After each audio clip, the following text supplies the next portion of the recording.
Hello all, welcome to our channel. ఈ క్లాస్లో వచ్చేసి మనకు 25th మార్చ్ కరెంట్ అఫైర్స్ చూద్దాము. ఈ వీడియో కనుక మీకు నచ్చితే లైక్ చేయండి, షేర్ చేయండి, అలాగే సబ్స్క్రైబ్ కూడా చేయండి. అలాగే ఈ మంత్ మొత్తం కరెంట్ అఫైర్స్ అయిపోగానే పీడిఎఫ్ లింక్ నేను ఛానల్లో పెడతాను, చూడండి. అలాగే ఈ క్లాస్లో వచ్చేసి మనకు 25th మార్చ్ కరెంట్ అఫైర్స్ చూడండి.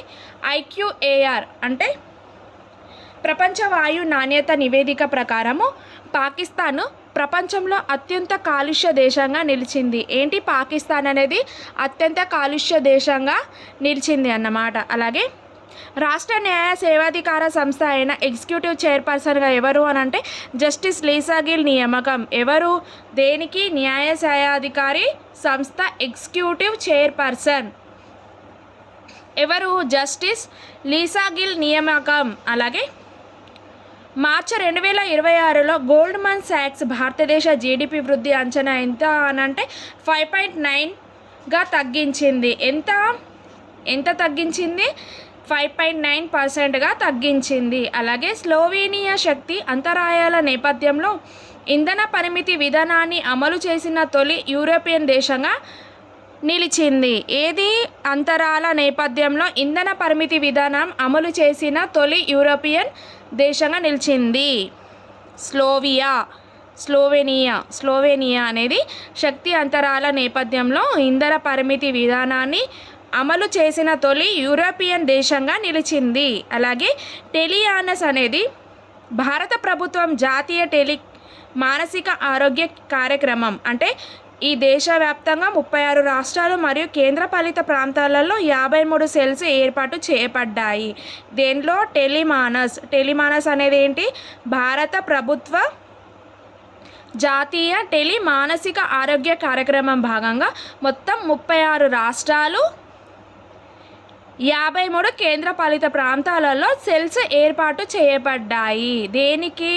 భారత జాతీయ మానసిక ఆరోగ్య కార్యక్రమం కోసం. నెక్స్ట్, ఇందిరాగాంధీ జాతీయ కళా కేంద్రం వచ్చేసి